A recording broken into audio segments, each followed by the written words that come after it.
Hello. खरंच ठीक आहे, थँक्यू.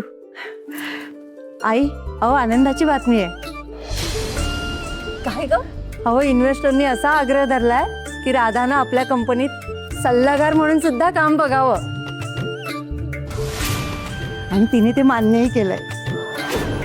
काय सांगतेस काय? राधा सल्लागार? म्हणजे दादाचा प्लॅन फसला. दादाला सांगायला पाहिजे. चला चला चला चला चला. अगं आपली राधा आहेत गुणाची. संजीवनी, मी तुला सांगते, राधा सगळं काही बदलेल बघ. हो आई, खरंच. ठीक आहे, ते मी तुमच्यावर सोडतो.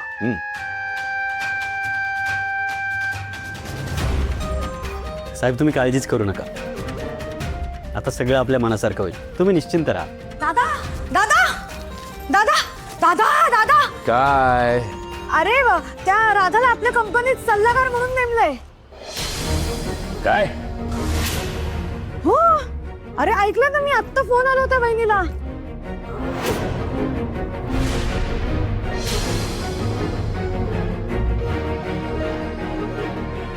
हॅलो वाकडे, काय काय झालं मीटिंग मध्ये?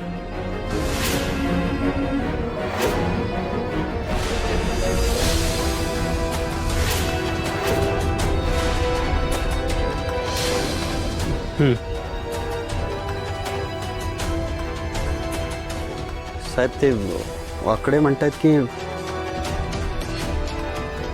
राधाने सगळ्या प्रश्नांची उत्तरं दिली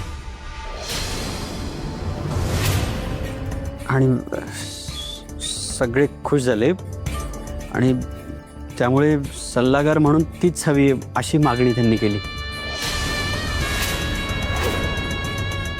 शिवाय जास्तीचे पैसे इन्व्हेस्ट करायला तयार आहेत.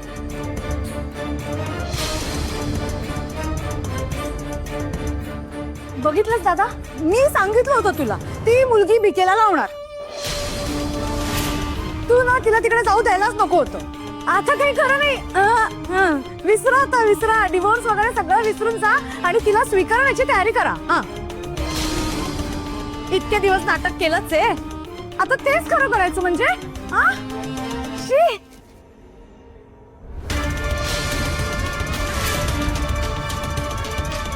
ती बिट्टी काय चीज आहे यांना अजून माहिती नाहीये. तिच्या जन्मापासूनच तिने माझ्या नाकींना वाढलीत. कसं सांगू यांना?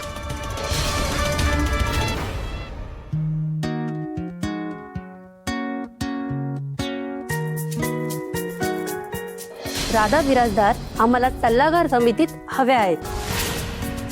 इथून पुढच्या प्रत्येक मीटिंगला ते यायला हव्या आहेत. राधा, राधा राधा राधा राधा.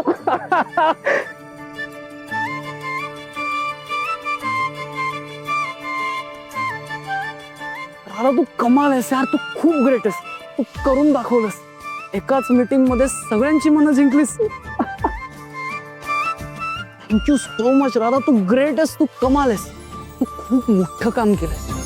आता बिराजदार कंपनीवरचा इन्व्हेस्टरचा विश्वास तसाच कायम राहील. मी खूप खुश आहे, खूप खुश आहे. तू आणि तू ग्रेट आहेस.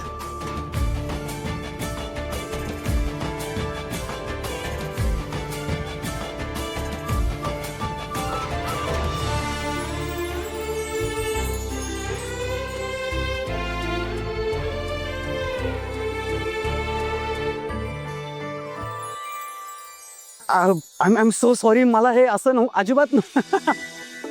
दादा मला फक्त तुला कॉंग्रॅच्युलेशन्स करायचं होतं, पण ते मीटिंग आपली एवढी चांगली झाली आणि त्या आनंदाच्या भरात मी ते आय एम सो सॉरी. चुकलं माझं. पण राधा, मला विश्वास होता तुझ्यावर, तुझ्या क्षमतेवर, की तू करू शकतेस.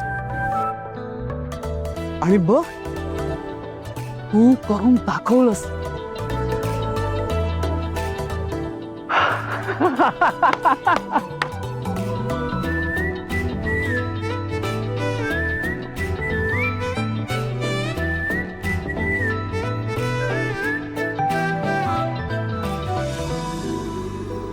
Congratulations, heartiest congratulation.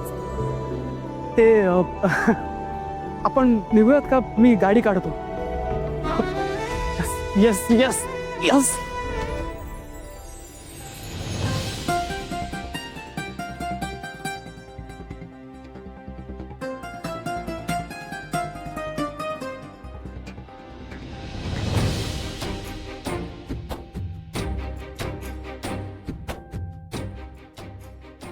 या प्रेमासाठी मी काहीही करू शकते विराजस. तुझं प्रेम असंच राहू दे. हे जे काही मिळालंय ते फक्त तुझ्या प्रेमामुळे. तुझं प्रेमच मला प्रेरणा देतं. माझा हात कधीच सोडू नकोस विराजस, कधीच नाही.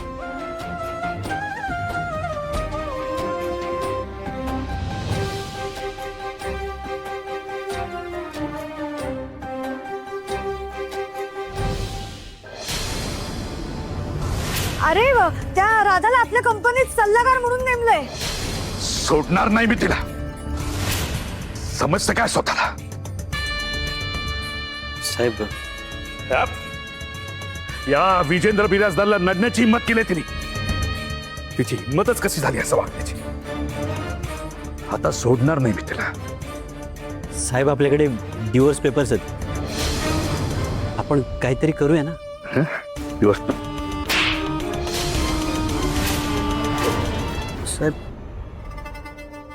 असा आमच्यावर राग काढून काय होणार आहे? राधा ही तर पानं पुसली तुमच्या तोंडाला. नाही म्हणजे मला म्हणायचं होतं, सगळं ओरबाडून घेतलं ना तिने. मुलगा तर आधीच गोंडा घोळत होता तिच्या समोर. आता तुमचा बिझनेसही जातोय की काय तिच्या हातात? नाही, मला तर वाटतंय की आता हळूहळू सगळंच तिच्या ताब्यात जाणार. हे घर, बिझनेस, प्रॉपर्टी त्या राधाच्या. मला वाटतं हळूहळू या घरावर पण तिचीच सत्ता असणार. तिच्या परवानगीने सगळं होणार. कमाल आहे ना, एक अनाथ पोरगी पुरून उरली नाही. देव्या रे, या घरात माझीच सत्ता असणार कायम. मी हरलेलो नाहीये. सिंह जेव्हा 2 पावलं मागे जातो ना, तेव्हा तो हरलेला नसतो. तो सावजावर झेप घेण्याची तयारी करत असतो.